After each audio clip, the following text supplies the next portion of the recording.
What's goody? Today we'll be watching a video about from Game Theory. It's FNAF. As y'all know, I'm a big fan of FNAF. And yo, Game Theory's a cool dude. So yo, as always, let's get to the video. Hope you're having a great day. Let's get to it, baby. You already know the vibes. To cover our longest running series than doing it rewind style. Let's do it, baby. YouTube rewind. Not that rewind. I'm talking about thank editing it God. and all the styles that we've had across the 10 years of this channel. So without further ado, let's talk about new developments in FNAF in game theory styles through the ages.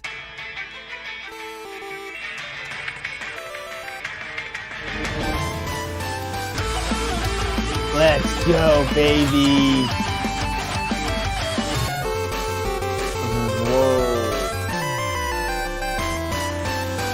Hello, Internet. Welcome to Game Bro, what's going on? That was wild. Okay. Theory, gaming's tangential learning experience. In the past few months, we've gotten a lot of new FNAF content. A gameplay trailer for Security Breach dropped, 2 new books that I haven't talked about yet, and there was even a bunch of images from the game revealed as part of a charity stream. And sometimes, dear Webiverse, you have ideas, random thoughts that are floating around your head, but not enough to make a full theory out of. Maybe enough for a game hypothesis, perhaps, but not so much for a fully fledged theory. So today I'm gonna nab those little theory nuggets hovering around my head and serve them up on a delicious platter for you to munch on. In true Fazbear Frights fashion, I'm gonna present to you 3 mini theories covering the upcoming Security Breach, the twists I expect that we'll see in the game, and where the franchise might be headed next. Because I think the information is starting to leak out. With delays in this new game causing it to lag behind, I think other parts of the franchise, especially the books, are starting to surge ahead and might already be giving us clues as to life after the breach. So without any further ado, hop aboard, friendos, because this theory train is about to leave the station. Baby. Woo! Woo! Theory number 1, the Glamrocks are secretly toy animatronics. Recently, my good friend Dawko held a 24-hour charity stream benefiting the World Wildlife Fund, which, first off, congratulations to him to reaching his goal. The reason I bring the stream up here, though, is that as Dawko crossed different donation milestone goals, he was able to unlock screenshots from the upcoming Security Breach game, which, by the end, amounted to 20 images in total. And while most of them are just better angles of places that we saw in the recent gameplay trailer, there were a few that had details that really... Real quick, he is a big FNAF guy. Like, every time I, like, Google FNAF, like, reactions, his face chills up. Like, big FNAF guy.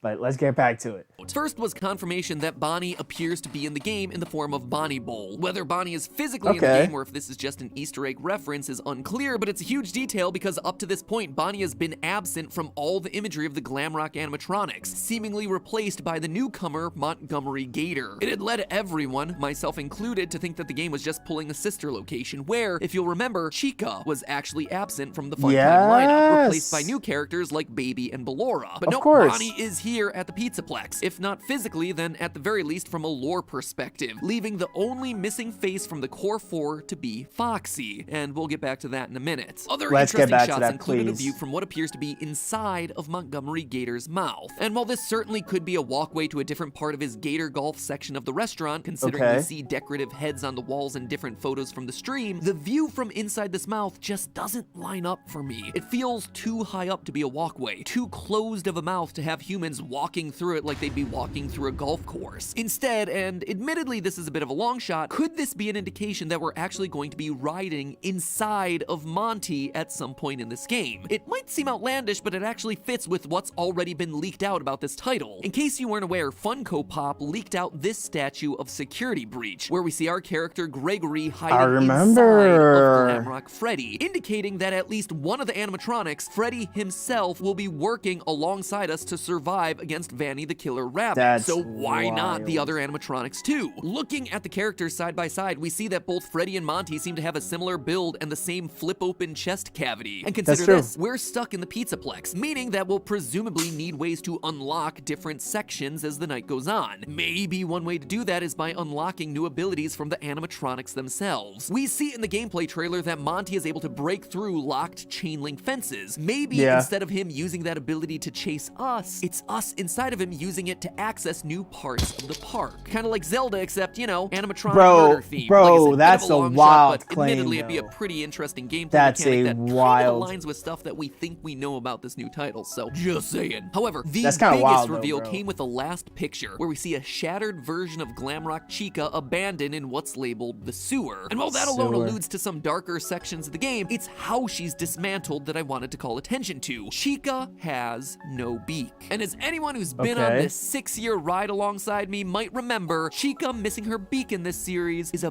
big deal. Way back in the days of FNAF 4, Scott went out of his way to draw our attention to Toy Chica missing her beak. So, completely out of nowhere, Scott emailed me saying, clue. During the minigames in FNAF 4, why would the tiny Toy Chica be missing her beak? Oh my gosh, and even in the asset you see Chica's beak lying on the ground. Wow, so many memories coming back from that one. Oh, that was such a cool stream and such a cool day. Anyway, the missing beak is a reference to two things. In FNAF 4, there's a tiny Toy Chica with a beak that's lying on the ground, which itself is a reference to way back in FNAF 2, where the new version of Chica at the time, dubbed Toy Chica, would lose her beak when she went on the attack. So to see Glamrock Chica here missing her beak seems to be Scott and Steel Wool suggesting that she is none other than a reskinned version of the toy animatronic dating back to FNAF 2. And while that might seem like a leap in logic, the closer you look, the more this seems to be the case. Look at the similarities in the face shape, eye size, and hair feathers between Toy Chica and Glamrock Chica. Same round head, same slimmer body shape. Heck, if we're truly getting old school with it, let's count fingers and toes, friends. 4 fingers and 3 toes on Glamrock Chica. Just like the 4 fingers and 3 toes on Toy Chica, which, mind you, is not the same as every other iteration of Chica. Even the material that she's made out of appears to be the same. That hardened, glossy outer shell that would crack and shatter rather than rip or tear or mold like you see with the other old versions of the animatronics. Want even more proof? Remember how I said that Foxy isn't present in this game yet? Well, you know the only animatronic without a toy version? Foxy. It was true in FNAF 2, no toy Foxy. It was true in the FNAF 4 minigame. Bonnie, Chica, Freddy, but no Foxy. And here again, if these are indeed reskinned toy animatronics, there's no toy Foxy. Follow the missing Foxy, my friends. Follow the Foxy. Now, why would this matter? Well, it actually matters a lot. If you can remember back that far, the toy animatronics are actually meant to be friendlies to children. You don't have to take my word for it. Let's listen to another blast from the past explain it. They've spent a small fortune on these new animatronics. Facial recognition, advanced mobility, they're all tied into some kind of criminal database so they can detect a predator a mile away. Someone may have tampered with their facial recognition systems. The characters have been acting very unusual, almost aggressive towards I remember that. They interact with the kids just fine, but when they encounter an adult, they just stare. They interact with kids just fine. The reason they attack us in the game is that we're an adult, a security guard that looks an awful lot like William Afton, but kids are fine. Again, if Security Breach is all about animatronics helping Gregory against the threat of Vanny, this makes perfect lore sense. Gregory is a kid. The toy animatronics are designed to protect kids. Coincidence? I think not. Between the visual similarities, the missing Foxy, and the lore connections, I think that this one might just be a slam dunk. But hey, that's just a theory. My first theory of the day. We've still got 2 more to cover. Let's go, baby. Let's Theory go, number baby. 2, Elizabeth Afton is the real villain. villain? Over in Bookland, things are getting weird, which, you know, when it comes to a series where a rotting flesh suit filled with robot spaghetti is normal, is saying a lot. We'll get around to me being impregnated by a video game and giving birth to a baby rabbit in the next mini theory, but first, I wanted to touch on a security breach theory that I've been banging on for about a month now. The fact that we'll need to redeem Vanny the killer for some sort of good ending in this game. I feel like the evidence for this has been pretty convincing thus far. Her being called a reluctant follower in FNAF VR's audio recordings, the fact that in FNAF AR we have a series of emails from a character named Ness, as in Vanessa, Vanny, actively searching for such contradictory terms as help and how to induce compliance in human subjects, indicating Glitchtrap's control over her is not complete and she's trying to escape his grasp. There's more, but I've covered all that in much more detail in a previous theory. Suffice it to say, I feel good about that theory as it applies to Security Breach, but now we're getting even more evidence from outside of the games, via the most recent Fazbear Frights book, The Cliffs. At this point, we're at book number 7, so you're probably aware of how these things work. 3 short horror stories set in various corners of the FNAF universe, followed by an epilogue that continues an ongoing narrative about a creature named the Stitch Wraith, with Scott telling us that details from these stories will give clarity to the lore of the games. So what's new this month? In the latest epilogue, we have a lot of things going on. William Afton, having just spontaneously exploded his body in a previous story, now possesses a bunch of trash and machine parts. He's basically acting like a vacuum, sucking in everything around him to create, no joke, a giant 15-foot tall trash rabbit that the book calls the Afton Amalgamation. And if you think that sounds weird, yes. Now, I am not gonna sit here and say that we will at some point in this series be forced to fight a giant trash bunny possessed by a serial killer. That would be the reason wild, I bring Trash Afton up is that what he does in the book seems relevant to our ongoing Vanny theory. Quote again, "The problem was that when the trash monster stabbed the detective, it infected him with the spirit of the horrible man who animated it." For sure, Afton's spirit would fill the detective with evil, but what if it did more than that? What if it killed him? Jake had to get the infection out. Afton, at this point in the lore, is just an infection, a virus that needs to be extracted in order to save the host's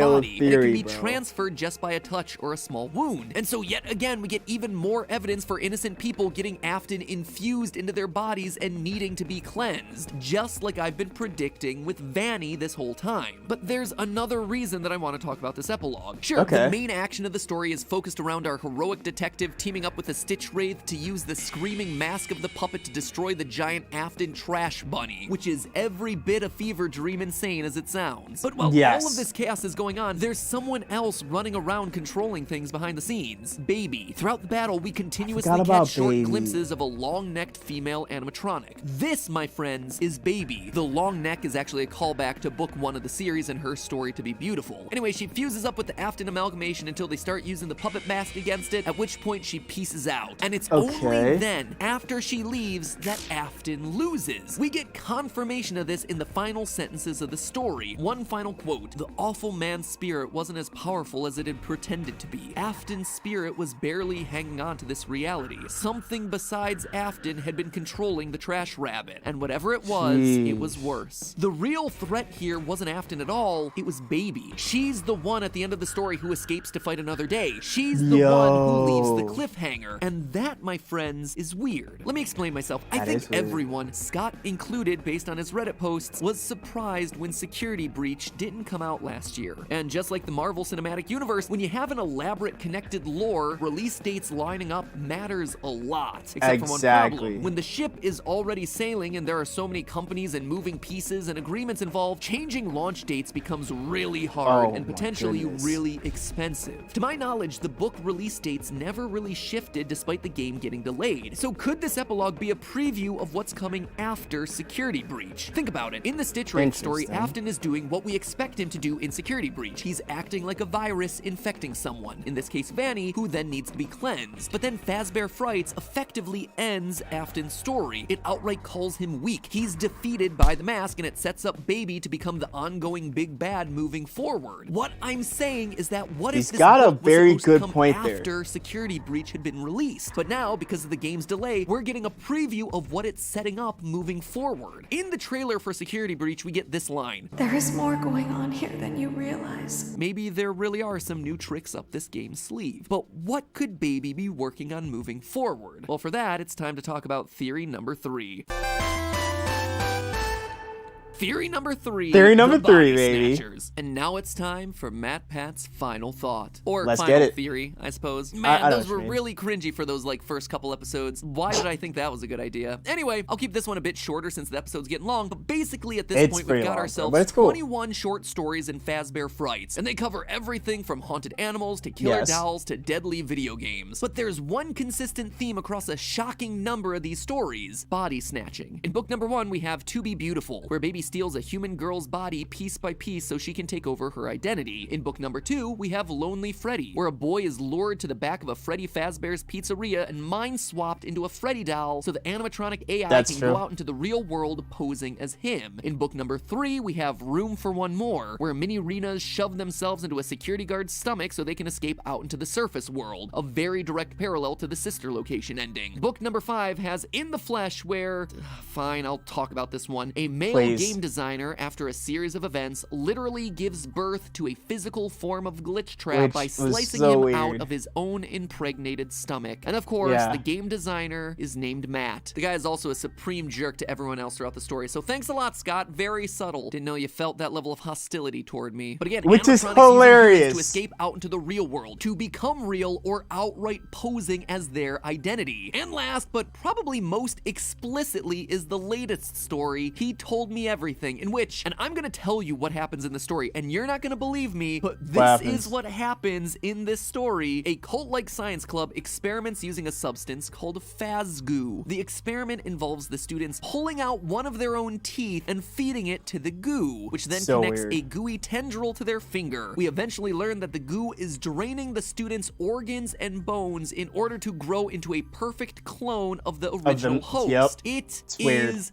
odd, and it really feels like it's pushing the limits of what can and can't exist in the FNAF universe. Now, could all of this just be recycling the same ideas for horror stories in a series that now has an enormous number of installments and is in constant need of new content? Absolutely. But it is the strongest recurring theme in the book series, and one that, when coupled with the Afton infection concept, seems like it could very well be the next logical step for the games. Maybe, like prop hunt for FNAF. Who's real and who isn't? You don't know. You gotta figure it out. We've exhausted what one killer can do, so why not an army of killers? Besides, animatronics posing as real people is already something that Sister Location opened the door to, so if you have the ability to infect the masses, that's a new direction to take things, I guess. I'm just saying, we've had bad animatronics, looks like we'll have good animatronics, we've had people stuffed inside animatronics, we've had animatronics stuffed inside people. Now in the books, we're on a regular basis having animatronics turning into people. So why not an army of AIs inhabiting flesh-stolen suits? And if I'm right, and Baby is indeed filling the villain role for the series moving forward, seems like the sort of thing that she'd totally be into. Skin suits helped her escape Sister Location. She is literally able to be a body double for the protagonist Charlie in the original novel series. She's not a killer like her dad, she's a copier. A girl who's upset about dying young and losing her humanity early. So why not try to regain it back while creating an army of body snatchers to come along with you? But hey, that's just a theory. 3 game theories. Thanks for watching. Hey, I am 10 years, guys. By the way, theorists. Hey, I'm very glad. Hey, that's 10 years into YouTube. Hey, remember this video? I wonder how it'll be 10 years into YouTube. As always, hope y'all having a great day. Hope y'all staying blessed, clean, and beautiful. Peace out, y'all. Love y'all.